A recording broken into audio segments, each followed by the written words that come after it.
Pemimpin itu kan adalah orang yang mampu memberikan efek untuk nilai-nilai peradaban. Nah, kalau hari ini kita saksikan dengan Banten, kalau tidak salah ranking tertinggi korupsi ya, Alhamdulillah. yaitu identitas kita mungkin.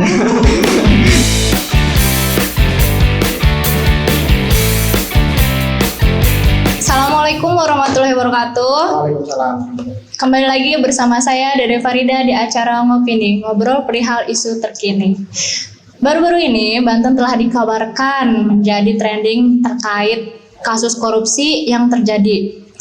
Permasalahan kasus korupsi yang dimaksudkan yaitu pengadaan masker, pengadaan lahan Samsat Malingping, dan dana hibah Ponpes yang ada di Banten, yang menimbulkan beberapa kekacauan. Dan di sini seperti biasa saya tidak sendiri, saya ditemani oleh rekan saya Hari. Mas Ari Upanda dari Opanda. Maaf, Mas Ya. Ari Upanda dari PTKP HMI Cabang Serang. Selamat sore Mas Selamat Ari. sore, Dede. Mbak Dede. Iya. Saya manggilnya Mas. Ya, saya juga Mbak ya. Oh, iya. Apa kabar? Alhamdulillah baik. Iya, sebelumnya kita udah sempat kenal ya. Iya, beberapa pertemuan, kalau nggak salah 2 pertemuan ya. Iya, tapi nggak pernah nyapa ya. Iya. Iya doang. Gimana? Lagi sibuk apa sekarang? Kalau dibilang sibuk, Mm-mm. yang saya kerjakan saat ini itu kesibukan saya. Beda mungkin kalau seandainya Deket. Iya. ditanya tentang rutinitas ya, kalau continue mungkin kita lagi sedang sibuk-sibuknya persiapan LK2 di HMI Cabang Serang dan training nasional. Semoga lancar ya. Amin. Jadi gini nih Mas Ari, kan seperti yang telah saya bahas sebelumnya, Banten ini kan menjadi salah satu trending dalam kasus korupsi Ya, nih, benar. melibatkan beberapa aspek kayak tadi pengadaan masker, pengadaan lahan Samsat Malingping, sama dana hibah Ponpes. Nah, menurut Mas Ari, gimana tanggapannya terkait ini? Orang Banten kan? Iya jelas. Asli. Banten. Kalau ditanya korupsi ya saya kira bisa dibilang ini adalah laten teroris. Kenapa? Karena korupsi merupakan satu hal yang bisa dikatakan telah memunggungi Pancasila poin pertama, ketuhanan yang Maha Esa, dan kemudian yang terakhir keadilan sosial. Artinya ini kontradiktif dengan cita-cita Banten yang biasa sering kita dengar, iman dan takwa. Artinya ini adalah dosa besar yang sama-sama harus kita kritisi, kita bangun agar Banten kembali dengan cita-cita awal pada saat pendirian pada waktu itu. Ya, Iya. berat ya, udah nggak sesuai sama Itu udah nggak tidak sesuai dengan tujuan gitu, awal. ya. Tapi seperti yang telah kita ketahui nih, sampai sejauh ini sudah ada klarifikasi belum sih terkait permasalahan ini? Kalau berbicara korupsi, saya kira tidak terlepas daripada peran-peran eksekutif ya. Artinya setiap tindakan-tindakan yang dilakukan, apalagi berbicara hibah, kemudian dana masker, kemudian samsat, itu jelas ada tanda tangan yang mengharuskan pihak-pihak eksekutif untuk menandatangani APBD dan sebagainya kan. Artinya kalau bisa dibilang klarifikasi, mungkin ada beberapa yang klarifikasi, termasuk gubernur kemarin yang mengatakan jangan terlalu menyudutkan para kiai kalau tidak salah. Artinya kan itu bagian daripada bentuk klarifikasi. Mungkin yang baru-baru dengar, saya dengar itu aja. Selebihnya ya kita tahu sendirilah bagaimana Banten seperti apa. Iya, tapi sudah ditangkap semua kan ya ininya, Ya, pelakunya? ada 3 orang kalau tidak salah. 3 orang. Ya mungkin berpotensi. Emang Berpotensi apa? apa ya, gara-gara korupsi ini tuh pastilah menimbulkan dampak gitu. Menurut Mas Ari sendiri, dampak yang terjadi itu baik dari segi manapun, kira-kira apa ya gitu. Soalnya kan kita pengen dengar sudut pandang dari Mas Ari sebagai Kabid PTKP HMI Cabang Serang, ya kan, benar? Iya benar. Berarti pertanyaan lebih kepada dampak ya? Iya, dampak menurut.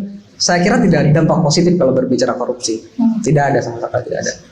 Artinya kita coba tarik ke 20 tahun yang lalu, bagaimana Banten dengan cita-citanya untuk memindahkan provinsi, bukan memekarkan provinsi ya, dari Jawa Barat menjadi Banten. Tentu di dalamnya ada cita-cita yang bisa dikatakan mulia, berdikari, mampu berdiri sendiri, kemudian mampu menjadi provinsi yang baik lah dengan tagline iman dan takwa. Dan kemudian kita tahu Banten merupakan salah satu provinsi terdekat dengan ibu kota, yaitu Jakarta. Artinya intensitas perpolitikan baik itu mengenai hal-hal yang berbau anggaran, saya kira sangat rentan artinya, dan itu sangat memudahkan sekali gitu, sangat memudahkan sekali orang-orang untuk melakukan tindakan-tindakan yang bisa dibilang buruk lah, katakanlah korupsi. Di mana ada peluang gitu ya. Iya, jelas. Pasti kan emang apalagi yang megang anggaran gitu ya. Jelas. Berpeluang sekali buat manipulasi. Akhirnya emang dari ketiga kasus tersebut manipulasinya emang cukup bagus sih kalau menurut saya ya. Jelas. Masker yang seharganya 70.000 dijadikan 120.000 ya. Iya, benar. Terus tanah yang di Malingping yang harusnya per meter itu dibeli 100.000 jadi 500.000. Gede banget ya. Indonesia rugi banget ya. Artinya kita harus berterima kasih kepada setan mungkin ya. Kok ada setan? Iya, jelas kita harus berterima kasih. Adanya setan itu mempengaruhi mereka yang kemudian memiliki nafsu untuk melakukan tindakan-tindakan yang ngasih kerjaan lah. Sehingga dampak tersebut juga sampai hari ini bisa dirasakan. Gimana? Kita di sini juga berbicara tentang korupsi, artinya kan imbas daripada adanya setan, nggak iblis mungkin. Jadi Setannya harus berterima kasih dong. juga ya. Setannya difitnah dong. Ya benar-benar. Jadi setan-setannya tuh mungkin pada saat ada peluang itu muncul gitu ya. Iya, jelas. Jadi menimbulkan resonansinya banyak gitu loh. Ada orang yang memenuhi kebutuhannya lewat korupsi, kemudian ada orang yang membahas korupsi. Salah satunya kita. Imbas daripada adanya iblis itu kita di sini. Ya. Pertemuan kita Benar-benar. untuk membahas korupsi. Jadi ketemu aja kan kita. Iya. Ternyata lebih banyak yang manfaatnya. Bisa menjalin silaturahmi mungkin ya salah satunya. Ya. Itu pengaruh setan juga sih. Iya, silaturahmi. Iya. Iya, tapi emang apapun jenisnya yang namanya korupsi itu bagi saya terlalu buruk aja gitu Iya. kan. Teroris bisa dibilang. Iya, benar. Ya, apalagi untuk kasus ini justru yang si pelakunya itu malah orang-orang yang diamanahkan oleh masyarakat untuk mengelola sebagaimana kesejahteraannya gitu kan. Tapi malah mensejahterakan diri sendiri gitu. Sayang banget kan ya. Tapi kalau menurut master sendiri, maaf. Jadi beliau ini sering saya panggil master kalau ketemu ya. Iya. Jadi sekarang keceplosan. Gak apa-apa. Ya, jadi kalau menurut Mas Aris sendiri, kira-kira yang melatar belakangi terkait permasalahan ini tuh apa ya? Sampai menimbulkan demo juga kan di mana-mana. Kemarin banyak juga di KP3B ya. Iya. Yang melatar belakanginya karena kalau kita bicara lebih luas, kita tahu Pancasila. Artinya Pancasila itu adalah instrumen untuk menuju kemerdekaan yang hakiki. Kita punya lima instrumen yang bisa menghantarkan masyarakat Indonesia untuk merdeka secara hakiki. Poin yang pertama, ketuhanan yang Maha Esa. Sejauh mana masyarakat Indonesia bisa menanamkan nilai-nilai keagamaan masing-masing. Islam dengan Islamnya, Kristen dengan Kristennya, Hindu dengan Hindunya. Apapun agamanya, artinya ketika seseorang mampu melaksanakan keagamannya masing-masing, saya kira tindakan korupsi yang terjadi, kejahatan-kejahatan yang terjadi itu tidak akan terjadi. Kemudian yang kedua, ketuhanan yang Maha Esa, kemanusiaan yang adil dan beradab. Sejauh mana masyarakat Indonesia bisa menciptakan yang adil, peradaban yang adil. Nah, artinya ketika kita melihat kasus korupsi yang terjadi di sini, kita jelas itu nampak bahwa ketidakadilan terjadi di tanah Banten. Kemudian yang ketiga, persatuan Indonesia, sejauh mana masyarakat bisa menerima perbedaan. Ya, hari ini kalau berbicara perbedaan, saya kira tadi ketika saya lewat lampu merah, saya masih menyaksikan orang-orang yang telanjang dan menggunakan body paint kalau tidak salah, atau bisa disebut dengan silverman ya, silverman. Nah, artinya di situ ada sebuah perbedaan. Dan itu yang tidak tersentuh oleh pemerintah. Pemerintah lebih fokus kepada resonansi, bukan resonansi, tapi lebih fokus kepada hal-hal yang sekiranya bisa menguntungkan dirinya sendiri. Kita, ya itu sangat bisa dibilang miris. Kita tidak melihat orang-orang tersebut dirangkul oleh pemerintah. Artinya kan itu satu ketidakadilan yang terjadi. Kemudian yang keempat, kerakyatan yang dipimpin oleh hikmah kebijaksanaan. Sejauh mana masyarakat Indonesia mengamini seorang pemerintah yang dipilih secara demokrasi. Artinya kalau bicara ke situ, hal yang kemudian mengakibatkan korupsi itu mungkin karena adanya poros-poros. Dia mau pendukung si ini. Jadi ketika dia masuk ke dalam golongan yang itu, saya kira itu juga berpengaruh gitu. Berpengaruh menjadi penyebab terjadinya korupsi. Jadi bukan sendiri gitu Bukan ya sendiri, pastinya ya. bukan sendiri. Ada dalangnya di belakang ini semua. Segala sesuatu yang terjadi di dunia kalau menurut seorang teoritis itu terjadi by design. Bahkan pertemuan kita di sini juga itu desain. Ya benar. Iya benar-benar. Sudah direncanakan terlebih dahulu. Sudah direncanakan. Tidak ada sesuatu yang tidak direncanakan, semua direncanakan. Yang kelima, Keadilan sosial bagi seluruh rakyat Indonesia. Sejauh mana masyarakat Indonesia bisa merasakan seseorang yang hari ini bisa makan, besoknya belum tentu, hari ini yang bisa sekolah, besoknya belum tentu, hari ini yang tidur di jalanan, itu kan kita nggak semua bisa merasakan hal itu. Artinya sejauh mana keadilan sosial bagi seluruh rakyat Indonesia itu tidak terlaksana di sini. Artinya ada 5 poin Pancasila yang seharusnya menjadikan mampu kunci lah, bisa dibilang kunci untuk membuka ruang kemerdekaan, tetapi itu yang tidak terjadi. iya malah melenceng jauh banget ya. Melenceng jauh, mungkin cita-cita Pancasila yang terlalu istimewa saya kira. Iya. Cuma buat orang-orang yang terlalu up aja gitu ya pemikirannya ya. Iya. Karena menurut saya emang orang-orang yang melakukan korupsi itu apa ya? Bolehlah kita sebut dangkal pemikirannya, dia tuh tidak memikirkan masa depan bangsa gitu, apalagi memikirkan rakyat-rakyat kecil yang hari ini belum tentu makan, hari ini belum tentu bisa tidur, yang hari ini belum tentu bisa merasa tenang gitu ya. Jadi mereka tuh terlalu apa ya, mikirin diri sendiri kayak egoisan kayak gitu ya. Jauh dengan konsep Pancasila yang pertama itu ketuhanan yang Maha Esa. Apa yang diperjuangkan oleh Rasulullah dengan apa yang diperjuangkan katakanlah Karl Marx ya, yang sama-sama memperjuangkan kemanusiaan. Tetapi hari ini itu yang tidak terjadi gitu. Orang lebih sibuk berbicara keuntungan, apa yang saya dapatkan. Iya, benar. Itu yang terjadi dalam hal apapun, apalagi dalam tataran pemerintahan saya kira. Makanya dari hal itu juga gerakan-gerakan mahasiswa hari ini juga sudah mulai ramai untuk ke jalan untuk menyuarakan. Artinya sudah nyala tanda bahayanya di Provinsi Banten. Ya karena emang sudah nampak banget gitu tuh, permasalahan ini tuh udah benar-benar eksklusif ya, udah harus di publish, semua orang harus tahu. Ya udah harus tindak lanjuti juga, karena saya juga kalau sebagai mahasiswa pasti langsung turun gitu. Oh, sekarang sudah bukan mahasiswa lagi. Udah lulus tuh. Iya, jadi langsung turun untuk menggalakkan supaya kasus-kasus korupsi ini supaya tidak terjadi lagi gitu. Karena emang dampaknya tuh miris banget buat orang-orang sekitar gitu. Selain itu juga kira-kira kalau menurut Mas Arin ya, untuk kasus yang di Banten ini paling parah nggak sih? Apa ada kasus yang lebih parah dari ini gitu? Tapi kalau menurut saya sendiri sih ini tuh lebih parah gitu, karena emang dari 3 ini tuh apa ya, sebenarnya sih kayak udah hal lumrah juga ya. Iya. Terkait pengadaan kayak gitu, manipulasi dana gitu. Cuma pertanyaannya gini, kenapa? Ada orang yang tidak mabuk. Sorry, saya analogikan gini aja nih. Dia pakai kerudung, tapi dia mabuk, ya kan? Ada yang nggak pakai kerudung, tapi dia bisa dibilang PSK lah. Kira-kira lebih baik yang mana? Ada yang pakai kerudung, dia mabuk. Ada yang nggak pakai kerudung, dia PSK juga.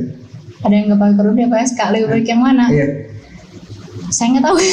Kira-kira? Kalau menurut saya, iya. Yang dia nggak pakai kerudung dan PSK. Kenapa? Karena sebenarnya kan, kalau menurut saya sendiri ya, karena ketika dia pakai kerudung, dia tuh paham akan kewajiban dia. Dia tuh paham akan Tuhannya siapa. Tapi kenapa dia malah melenceng lah istilahnya. Karena kan minum-minuman kayak gitu haram kan? Iya. Ya, jadi udah tahu hukumnya, udah tahu dasarnya, tetap dilakuin. Itu tuh lebih parah dibandingkan orang yang nggak tahu sama sekali kayak gitu. Iya nggak sih? Sederhananya kayak gini. Kita tidak bisa membandingkan 2 perkara yang salah. Itu jawabannya. Iya sih, emang nggak ada yang benar juga ya. Nggak ada yang benar. Artinya kalau berbicara kasus korupsi, mana yang lebih lebih dahsyat atau lebih apa? Ya semuanya sama aja. Tapi kan gini. Gimana tuh? Maksud saya kan kalau disambungin sama kasus korupsi, dia kan tahu nih korupsi itu salah, tapi kenapa dia masih lakuin kayak gitu? Sama aja kayak perumpamaan tadi kan. Jangan udah pakai berkerudung, meskipun emang berkerudung itu bukan bukan menjadikan identitas dia itu muslim atau bukan, dia itu beriman atau enggak gitu, hanya menutupi kewajiban aja gitu. Tapi kalau disambungin sama materi tadi gitu kan, permasalahan tadi ya seperti itu gitu. Udah tahu korupsi itu salah, tapi kenapa masih dilakuin gitu kan? Tadi yang saya simak itu lebih parah yang pakai kerudung ya? Iya. Nah, iya. Ya begitupun juga yang terjadi hari ini. Kenapa ritus-ritus rasial dijadikan objek untuk melakukan korupsi? Ya katakanlah di Ponpes. Karena Pembenahan yang seharusnya untuk dana yang seharusnya dialokasikan untuk pembenahan moral, untuk kompensasi selama pandemi, kemudian banyak lah yang sekiranya bisa dimanfaatkan, tapi kemudian dimanipulasi. Itu yang paling parah. karena Kalaupun tadi di beberapa pertanyaan mana ya dibandingkan. Memang secara keseluruhan semuanya tidak ada yang baik, kalau berbicara korupsi. Tapi yang lebih parah itu adalah tadi berbicara kasus di pondok pesantren itu. Karena emang mungkin yang Mas Ari maksud itu untuk keagamaan itu paling penting gitu. Paling Tapi penting. kenapa harus dinodai dengan adanya korupsi? Apalagi Banten gitu. yang terkenal dengan provinsi yang religius lah bisa dibilang. Kota sejuta santri 1000 ulama ya. Iya, itu yang kemudian menjadi luka bagi masyarakat Banten saya. Yang sekarang masih terluka. Ya mungkin begitu. Dulu, Atau mungkin gimmick. tapi Mas Ari sebelumnya pernah di pesantren nggak? Saya sendiri sih enggak. Enggak. Sama berarti ya. Mungkin kameramen kita. Enggak juga. Enggak ada anak pesantren di sini. Enggak ada anak pesantren. Tapi kita salah satu orang yang membela banget kalau misalkan terjadi seperti ini lagi gitu. Karena emang benar untuk kasus menuntut ilmu, pokoknya untuk menuntut ilmu, pokoknya kita tuh harus benar-benar freedom gitu. Nggak boleh ada kecacatan sedikit pun, apalagi ke bantuan-bantuan kayak gitu ya. Menurut saya emang parah juga gitu tuh. Harusnya mah bisa memajukan malah menggoyahkan ya. Mungkin bisa dibilang juga siklus alam kali ya. Kalau kita lihat pohon juga semakin tua ya semakin keropos, semakin hancur. Begitupun juga manusia. Manusia semakin tumbuh, semakin tua ya semakin rapuh. Begitupun juga konsep alam mungkin ya. Dulu dunia ketika berkembang terus kemudian masuk ke dalam masa muda dunianya sekarang bisa dibilang akhir-akhir zaman mungkin ya. Jadi bukan hanya dunianya saja tapi konsep berpikir manusia juga itu akan berpengaruh saya kira. Karena memang zamannya sudah tua. Jadi emang nggak bisa disalahin. Nggak bisa disalahin. Gitu, karena emang udah konsep alam ya guys. Kalau bisa dibilang konsep alam. Tapi saya tidak membenarkan sih. Itu hanya opini. Aduh, saya jadi bingung ini nih. Canda. Jadi emang ya segala sesuatu yang terjadi emang sudah dikonsepkan mungkin ya sama Tuhan kayak gitu. Emang ini udah harus terjadi, meskipun ini nggak terjadi, ini pasti bakalan terjadi kayak gitu kan. Dan semua kedepannya emang untuk korupsi-korupsi yang lain ditiadakan kayak gitu ya. Adanya tuh prestasi-prestasi aja lah buat Banten nih. Tapi sepakat nggak sih kalau korupsi itu budaya? Sepakat sih. Sepakat ya? Sepakat ya, karena emang diterima oleh masyarakat. Itu terjadi. Dan itu turun menurun. Iya biasanya kalau turun menurun emang iya kayak gitu kan. Karena emang apa ya, susah sih kalau udah masuk lingkar setannya nggak sih? Ngerti nggak kalau lingkar setan kayak gitu? Meskipun kita misalkan kita ada di satu lingkaran, satu lingkungan. Misalkan perusahaan Sabda nih, perusahaan Sabda misalkan. Saya misal ini ya, saya bener sendiri, yang lain setan semua kan. Pasti keikutan setan kayak gitu ya nggak sih? Karena emang lingkungan itu memberi pengaruh besar banget kalau misalkan berbicara ini gitu kan ke depannya. Iya jelas. Iya benar nggak? Berpengaruh. Apa namanya? Saya kira kekurangan pemimpin Banten itu. Kekurangan pemimpin. Ya sih. Kalau pemimpin mah ada kalau menurut saya. Cuma kurang pemimpin yang ideal gitu ya nggak sih? Nah kalau pemimpin itu kan adalah orang yang mampu memberikan efek untuk nilai-nilai peradaban. Nah kalau hari ini kita saksikan dengan Banten, kalau tidak salah ranking tertinggi korupsi ya. Alhamdulillah. Yaitu identitas kita mungkin. Nambah satu religius dan korupsi. Ya berbanding lurus ya. Berbanding lurus. Artinya keseimbangan, kita harus berterima kasih pada setan. Ya ini penganut setan dulu. Aduh, jadi gimana? Sepakat kalau misalnya korupsi itu turun temurun? Iya jelas. Itu kan udah hasil pemikiran manusia yang kemudian diterima oleh masyarakat dan terjadi secara turun menurun. Artinya kalau sudah ditarik ke dalam konteks budaya, ya susah kok dilepas. Susah banget emang kalau misalkan nerapin konsep korupsi yang ada di Korea Utara ya, itu kan? Kim Jong itu. Kim Jong Un. Iya, Kim Jong Un. Dia kan langsung mutilasi, langsung bunuh gitu. Mungkin kalau misalkan mungkin ya di Indonesia kayak gitu, khusus di Banten udah nggak ada tuh yang korupsi. Pada tegang semua. Iya nggak sih? Ada debus.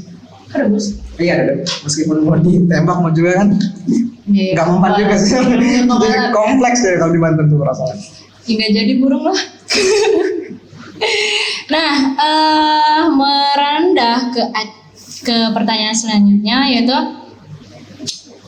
kemarin kan emang sempat saya baca di beberapa berita Wahidin Halim ini kan yang sebagai gubernur kan memberikan tanggapan. Menurut Mas Ari sendiri benar nggak sih kalau misalnya tanggapan Wahidin Halim ini udah cukup tepat kayak gitu terkait kasus korupsi ini gitu. Karena kan emang dia tuh memberi keterangan juga kan terkait yang masker apalagi gitu kan. Beberapa hal yang dibahas yang merujuk ke beliau. Akhirnya ada beberapa versi dari netizen ya. Dari netizen yang membenarkan, ada juga yang menyalahkan kayak gitu. Kalau menurut Mas Ari sendiri? Kalau misalkan dia memberikan penjelasan yaitu saya kira terkait korupsi ya. Itu memang sudah harus kewajiban sebagai penanggung jawab provinsi. Ya udah memang harus memberikan penjelasan. Maksudnya ini kan kesalahannya pure karena kan pemerintahan Wahidin Halim ini kan paling banyak yang korupsi ya. Iya. Dari bahas nih. Salah. Pak, bercanda Pak. Nggak masalah. Harus aja jadi gak enak. Ya jadi karena memilih orang-orang yang kurang tepat, akhirnya kan mencoreng beliau sendiri kayak gitu kan. Nah tanggapan dari Mas Ari nih terhadap Wahidin Halim harus kayak gimana? Apa harus lebih tegas atau kayak gimana gitu kan? Ya artinya kita kembalikan lagi kepada supremasi hukum sebenarnya. Supremasi hukum yang seperti apa, yang layak, yang sesuai dengan harapan masyarakat, yang sekiranya bisa memberikan efek jerah terhadap oknum-oknum yang melakukan korupsi. Hari ini berapa banyak sih di Banten ini yang korupsi? Dan itu terjadi hampir setiap tahun gitu loh. Artinya kenapa hal ini masih terjadi? Yang harus dilakukan adalah benar-benar evaluasi.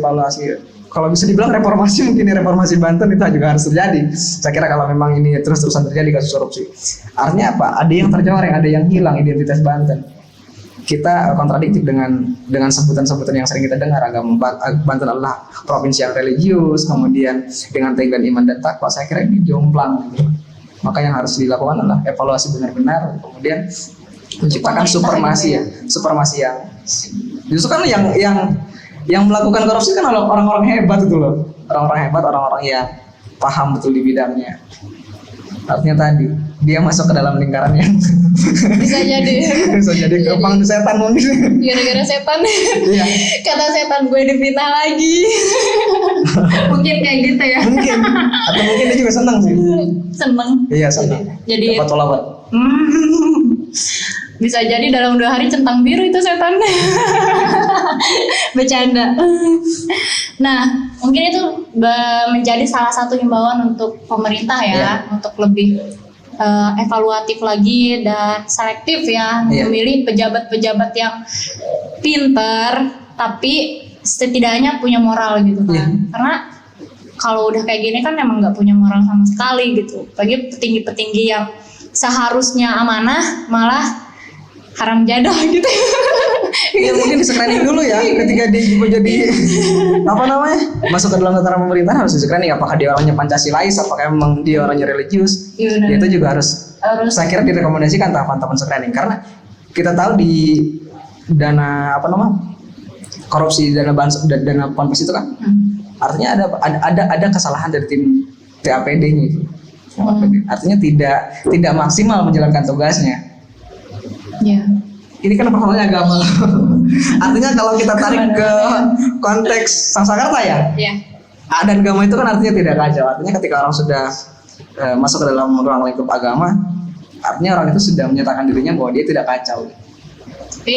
Tapi yang terjadi dia mungkin itulah yang terjadi. Kurang agama gitu. Bukan agamanya kurang sih. Apa turunannya? Mungkin bisa jadi. Ya mungkin seperti itu. Tapi ada juga nggak tanggapan buat masyarakat nih, khususnya kayak kemarin mahasiswa juga bisa tuh beberapa tanggapan dari Mas Rari untuk wilayah sekitar gitu, biar menjaga nih, sama-sama menjaga supaya Banten ini nggak terjadi hal yang tidak kita inginkan lagi gitu. Nah, pesan maksudnya Ya, bagaimana? pesan moral lah. Pesan moral ya? Terlalu hebat sih. Tua banget bahasanya. Pesan moral ya? Pesan moral. Iya, biar sama-sama menjaga gitu kan. Kalau pesan moral sih, saya pernah mendengar satu tulisan ya, bukan benar, pernah lihat satu tulisan, artinya semakin banyak ilmunya, harusnya orang itu semakin baik tingkah lakunya. Baik tingkah laku itu akan mempengaruhi tentang pola pikir dia. Artinya begini, untuk menjadi lebih baik, saya kira kita harus memulainya dari mulai merapikan tempat tidur, gitu, untuk melakukan perbaikan yang jauh lebih besar. Artinya kita telah menyelesaikan satu misi, yaitu misi memperbaiki tempat tidur, gitu. Nah, setelah kita melakukan misi itu, artinya kita akan diri kita akan mendorong untuk melakukan misi-misi yang lebih baik, artinya apa ya, bisa dibilang menjaga nilai.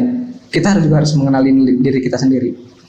Kalau di salah satu tulisan 20 Lesson karyanya Yuval Noah Harari itu, 10-30 tahun ke depan manusia akan diambang kebingungan. Dia kehilangan nilai. Artinya indikasi kematian gara-gara bunuh diri itu akan lebih besar dibandingkan indikasi mati karena kelaparan. Artinya apa? Ada kehilangan nilai di situ, kehilangan entitas, kehilangan proses. Hari ini kita tahu, nggak usah korupsi lah. Kita ngupload YouTube aja mungkin sekarang udah bisa duit kan, sudah dapat duit. Bahkan hal yang tabu, kalau kita dulu bicara orang tua melarang anaknya untuk bermain, hari ini salah satu penghasilan terbesar di dunia itu di game online. Artinya untuk mendapatkan uang sangat mudah. Artinya kita hanya butuh fokus, nggak perlu korupsi lah. Kita cukup fokus dengan apa yang kita cita-citakan. Saya kira itu yang nanti akan mengantarkan kita kepada cita-cita kita. Baik itu Banten, kalau Banten cita-citanya iman dan takwa, ya tinggal fokus di situ gitu loh. Gunakan fungsi dia sebagaimana mestinya. Ketika memang dinobatkan sebagai seorang pemimpin ataupun gubernur, gunakan fungsi gubernur dengan baik. Begitupun yang lainnya, tinggal fokus. Kita sekarang cuma butuh fokus, fokus memperbaiki. Ya, jadi saya tangkap sedikit ya. Untuk menjadikan Banten ini sebagai mestinya, kita harus melakukan itu mulai dari hal-hal kecil dulu gitu kan. Yang kita bisa aja dulu deh, kalau misalkan saya sebagai apa? saya misalkan sebagai pejabat, ya jabatlah dengan baik. Iya. Kalau misalnya saya menjadi guru, mengajarlah dengan yang baik. Kalau misalnya saya menjadi masyarakat, bermasyarakatlah yang baik. Sesuai dengan konsep Pancasila tadi. Iya, kayak gitu kan. Apa? Itu ya poin pertama. Ketuhanan yang Maha Esa. Ketika kita Islam, ya jalankan segala aktivitas dengan Islam. Ketika kita Hindu, jalankan segala aktivitas dengan cara Hindu. Kristen, karena tidak ada satu agama pun yang menjerumuskan pada sesuatu yang buruk. Kalau kita dinobatkan sebagai seorang pemimpin, maka gunakan agama kita sebagai pedoman kita untuk menjalankan aktivitas kita sebagai seorang pemimpin. Emang bener sih, nggak ada agama yang membuat kita rusak gitu. Nggak ada. Seorang meskipun agamanya beda, Islam, Katolik, Hindu, itu tuh menyuruhnya emang menyuruh yang baik, Menyuruh kebaikan. Gitu. Menyuruh kebaikan untuk kemaslahatan bersama seperti itu, ya Mas. Iya benar. Saya kira begitu sih. Ya, benar kan ya. Nah, meranjak di penghujung pertanyaan conclusion ya dari Master Aris sendiri, ada nggak sejenis harapan untuk generasi milenial yang ada di Banten sekarang? Karena kan emang yang bisa merubah Banten menjadi lebih baik atau enggaknya kan ada di tangannya masa-masa milenial gitu kan, seperti kayak kita gitu kan, seumuran kan kita ya. Mungkin lebih tua. Beda setahun gitu. Gak ada yang bercanda. Ya udah, gimana? Jadi gimana tadi pertanyaannya? Harapan dari Mas Ari sendiri buat generasi milenial di Banten nih, karena kan milenial adalah generasi emas gitu kan, yang bisa merubah ke depannya. Gimana? Kalau kita bicara milenial sih, saya membaginya ada dua. Ada milenial yang terdidik, dua tidak terdidik. Yang tidak terdidik. Ya hari ini kan kayak pengangguran terdidik tidak terdidik. Saya tersinggung ini. Enggak juga sih, artinya kan apa? Kalau milenial kan itu apa ya? Sebuah siklus di mana kita lahir sih. Kita sebagai anak-anak muda yang digaungkan akan mengisi kekosongan pemimpin ataupun yang akan menyambut lah generasi-generasi selanjutnya, entah itu Alpha dan Z lain sebagainya lah banyak. Artinya itu tadi, kita sekarang cuma butuh fokus. Kita harus mengenali diri kita sendiri, kemudian nilai apa yang bisa kita jual. Karena begini, kalau berbicara sukses, kita cuma butuh 4 faktor. Keinginan, potensi, relasi, dan faktor X, yang mungkin faktor takdir. Tapi kalau berbicara harapan ke depan, artinya pernah ada yang bilang, salah satu senior aktivis saya, kita harus merawat harapan, dan harapan itu bisa dibilang adalah sesuatu yang suci. Terus rawat harapan. Berharap aja dulu. Iya, berharap aja dulu. Harapan itu suci kok. Iya benar ya. Karena tidak terjamah. Harapan. Iya. Jadi itu harapannya. Iya. Terus rawat harapan Fokus. tersebut gitu ya. Fokus. Dengan fokus. Dengan apa yang kita impikan. Ya, insya Allah ya. Kalau Soekarno bilang mimpilah setinggi langit kalaupun jatuh di antara bintang-bintang. Tapi hari ini kita katakan bermimpilah setinggi langit, tapi jangan lupa bangun dan membuat roket. Biar meluncur lagi. Iya, meluncur. Itu kan lebih nyata gitu. Kalaupun dia jatuh di bintang ya tetap mimpi gitu loh. Tapi kalau seandainya kita bangun, kalau seandainya kita bangun, kita buat roket dan kita terbang, insya Allah kita sampai pada tujuan kita. Ya, semoga ntar lagi kita buat roket. Harapannya lebih baik lah Tante. Ya, ada lagi? Atau ada pesan-pesan yang mau disampaikan Kak Mas Ari? Pesan saya untuk pemimpin, saya mengutip dari Rosperat, pimpin dan ilhamilah orang-orang, jangan berusaha mengatur dan memanfaatkannya. Sepakat banget nih, luar biasa emang materi kita kali ini ya. Penyampaiannya itu loh yang saya kagum tuh tertata gitu, beda banget kan. Ternyata sama mengandung filosofi sedikit-dikit saya canda tuh. Canda. Enggak. Oke pemirsa, telah sampai di penghujung acara. Itulah percakapan saya dengan Mas Ari. Semoga kedepannya Banten menjadi suatu provinsi yang lebih baik. Iya benar. Lebih baik pasti gitu kan. Pokoknya harus menjadi lebih baik, karena kalau bukan kita siapa lagi, kalau tidak kita mulai dari awal kapan lagi gitu kan. Semoga Mas Ari nanti kita bicara lebih panjang lagi di belakang. Iya, terima kasih lah waktunya. Siap. Iya, nanti main-main lagi ke sini ya. Siap, insya Allah. Nah, itulah perbincangan kita. Kurang lebihnya mohon maaf. Wassalamualaikum warahmatullahi wabarakatuh.